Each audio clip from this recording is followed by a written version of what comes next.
Hey, salut, c'est Max. Non, ne vous inquiétez pas, je ne vais pas revenir une nouvelle fois sur les origines d'Harley Quinn, comme je l'ai déjà fait il y a 3 ans déjà. Aujourd'hui, on va plutôt s'attarder sur l'évolution de cette dernière au fil des années, et surtout à ce qu'elle est devenue, de ses relations, de sa place dans Gotham, etc. Car le personnage a grandement changé depuis l'époque de sa première apparition, et je me suis dit que ça pourrait être sympa de changer un peu les habitudes et de vous proposer un format un peu différent de ceux que je propose depuis quelques années. Du coup, ce sera un peu plus posé, moins cartoon, moins Captain, et du coup, un peu plus Max.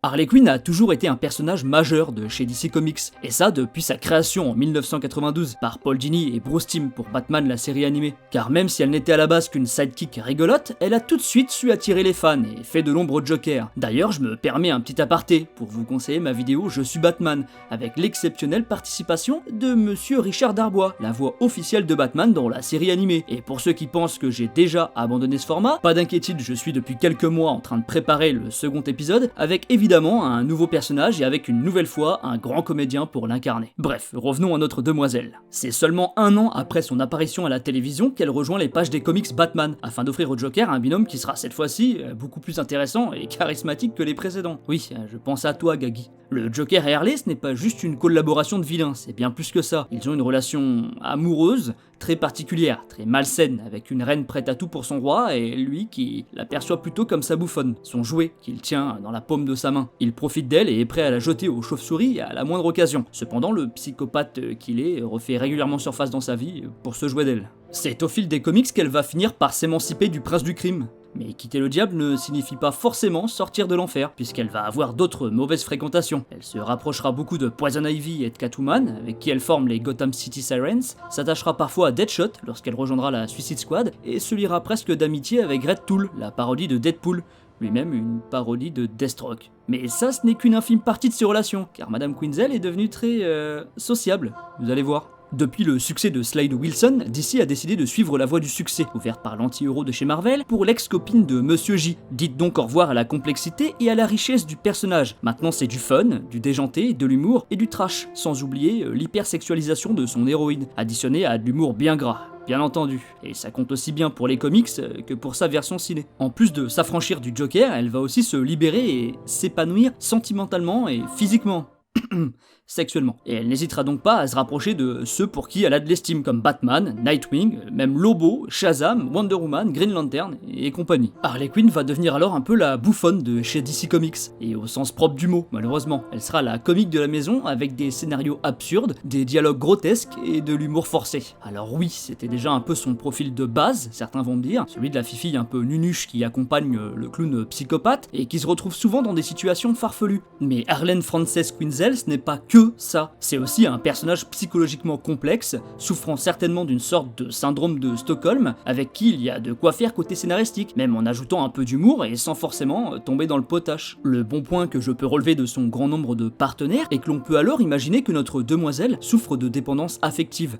La reine est mal dans sa peau, elle se cherche. C'était déjà le cas lorsqu'elle était avec le Joker, mais ça l'est encore plus lorsqu'elle se retrouve livrée à elle-même. C'est pourquoi elle s'embarque soit dans des aventures complètement dingues, sans queue ni tête, dans le but de chercher une raison à sa vie, soit à suivre celles et ceux qu'elle considère comme meilleurs qu'elle, afin de leur ressembler et de se faire aimer par ces derniers. On va cependant noter une chose importante qui ne lâchera plus Harley Quinn malgré les époques et les scénaristes. Poison Ivy sera sa relation la plus saine. Elle lui offrira la tendresse, l'amour et l'aide dont elle a toujours eu besoin, et de manière très sincère et naturelle.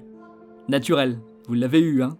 Même si malgré tout cet amour, la belle aux cheveux bicolores retournera parfois auprès du Joker, décision qu'elle regrettera systématiquement, et elle terminera bien souvent dans les bras de la Belle Verte. Mais n'allez pas croire qu'il n'y a pas eu de bons récits Harley Quinn depuis, hein. Au contraire, à côté de ça, et surtout depuis quelques années, la dame va avoir droit à pas mal d'excellents comics, même parfois hors continuité. Je pense notamment à Batman White Knight Harley Quinn, Harlan et Harley Quinn Breaking Glass. Cependant, il va falloir attendre l'approche de l'événement Joker War pour découvrir l'avènement de la reine au sein de la continuité. Lors du Batman numéro 92, Harley Quinn fait équipe avec sa copine Catwoman pour l'aider à sauver l'argent de Bruce Wayne des griffes du Joker. Les deux femmes vont alors tomber sur la nouvelle acolyte de ce dernier, une dénommée Punchline. S'ensuit alors un combat entre les deux jeunes femmes, mais malheureusement pour l'Arlequin, le combat se coupe brusquement, en même temps que sa gorge, puis la belle est balancée dans l'eau. Elle réussira miraculeusement à s'en sortir, tant bien que mal, en recousant elle-même sa gorge, puis retrouvera Batman dans un piteux état, et dans un délire causé par la toxine du clown. Notre psychiatre va alors guérir le Dark Knight, et décide de rejoindre définitivement son camp pour l'aider à stopper le Joker. Mais alors que le Chevalier Noir va se retrouver en mauvaise posture face au criminel,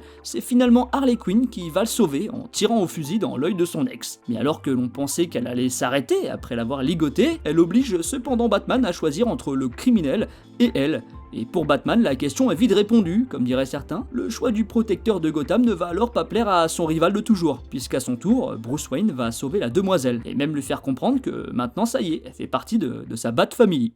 En découle alors une toute nouvelle série Harley Quinn, avec Stephanie Phillips à l'écriture et Riley Rossmo au dessin. Et là, il faut dire que je suis tombé complètement accro à son style, qui je sais est très particulier et va sûrement en diviser, mais qui je trouve se marie parfaitement avec le récit, qui a lui aussi réussi l'exploit de me réconcilier avec Arline. On retrouve ici une Harley Quinn encore un peu abattue, aussi bien physiquement que psychologiquement, après la Joker War. La femme de cœur et de pique se retrouve alors un peu seule, dans une ville bien décidée à ne plus faire de cadeaux aux clowns et autres anciens associés du prince. Elle va alors se poser beaucoup de questions, telles que est-ce qu'elle mérite vraiment le pardon des habitants de la ville et comment se faire pardonner, ou bien encore comment prouver au Chevalier Noir qu'il peut entièrement lui faire confiance. Mais Batou va timidement la prendre sous ses ailes, ce qui va la motiver de plus belle. Elle va alors se donner pour objectif d'utiliser ses talents de psychiatre pour tenter de réinsérer des criminels dans le droit chemin. Cependant, elle va avoir de la concurrence en la personne du docteur Hugo Strange, ayant le même objectif que cette dernière, sauf que lui est directement soutenu par le maire Nakamo, en lutte depuis des mois contre Batman et sa bande de super-héros masqués. Et en parallèle à cette histoire, Harley doit aussi venir en aide à Batman au sein de la Bat Family, dans sa lutte contre le plan machiavélique de l'épouvantail, dans la série de comics Batman Infinite. Et si vous doutez encore de son importance au sein de la série Batman, détrompez-vous, car James Tynion IV, scénariste de la série Batman Infinite justement, réussit parfaitement à rendre le personnage utile et appréciable, notamment par le fait que le seul remède qu'imagine alors notre héros nocturne pour sauver la population de la peur, provoquée par l'épouvantail,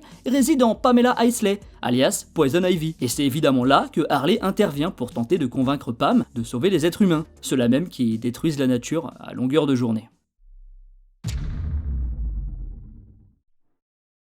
Du coup, c'est maintenant le moment le plus difficile pour moi, celui pour lequel j'ai décidé d'écrire cette vidéo, conclure en vous expliquant mon point de vue, pourquoi est-ce que Harley Quinn est un très bon personnage, pourquoi est-ce qu'elle est légitime dans la Bat Family, et surtout, pourquoi il faut lire sa série Harley Quinn Infinite. Pour commencer, je tiens à revenir sur le personnage de Punchline, qui je pense n'a pas réussi à convaincre les lecteurs, si ce n'est les fans de cosplay, du moins c'est l'impression que ça donne. Et je vous l'avoue, je n'ai moi-même pas compris le personnage et son intérêt après avoir lu Joker War. Pour moi, c'était simplement une copie ratée d'Harley Quinn. Cependant, j'ai compris ensuite que c'était en partie grâce à elle que j'appréciais autant la nouvelle Arline. Punchline, c'est l'histoire d'une étudiante rebelle qui bascule totalement dans le crime, dans le but de retourner une société qu'elle n'accepte pas. Et pour ça, quoi de mieux que de faire équipe avec le pire criminel de la ville, afin de le pousser encore plus dans sa criminalité et dans sa folie. Un rôle qui aurait très bien pu être écrit pour Quinzel si cette dernière n'avait pas eu autant de sympathie de la part des lecteurs ces dernières années, si elle n'était pas devenue une véritable icône de la badassitude, de la femme libre, de la liberté en général même, si le personnage avait simplement pas évolué dans le bon sens en fait.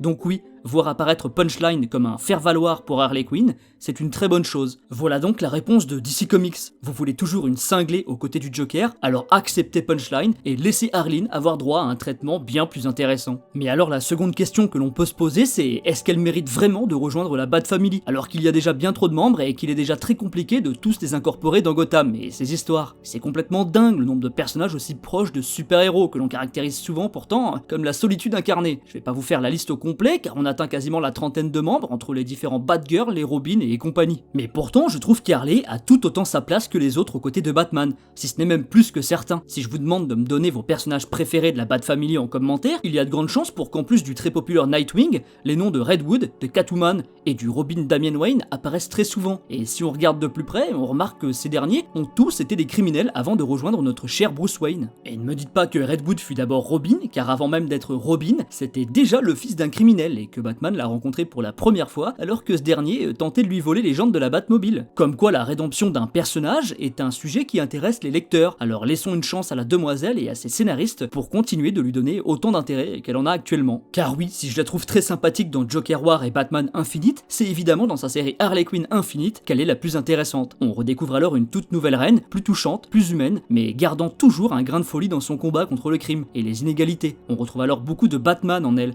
et c'est en partie pour cela qu'on l'apprécie autant. C'est aussi et surtout un personnage qui réfléchit et fait réfléchir le lecteur, consciemment ou non. Elle se pose des questions que tout le monde s'est déjà posées, sur la place que l'on a dans la société, auprès de ceux que l'on aime, des objectifs que l'on a dans la vie. En bref, c'est un personnage terriblement humaniste qui fait véritablement du bien à lire, surtout de nos jours. Et l'illustration de cette série par Riley Rossmo et son coloriste Ivan Placencia y est parfaitement adaptée. Un peu enfantin pour cette nouvelle orpheline adoptée par Batman, dynamique pour la grande dose d'action que l'on nous propose, et éclatante de couleurs pour la touche d'humour et de bien-être qu'elle nous offre.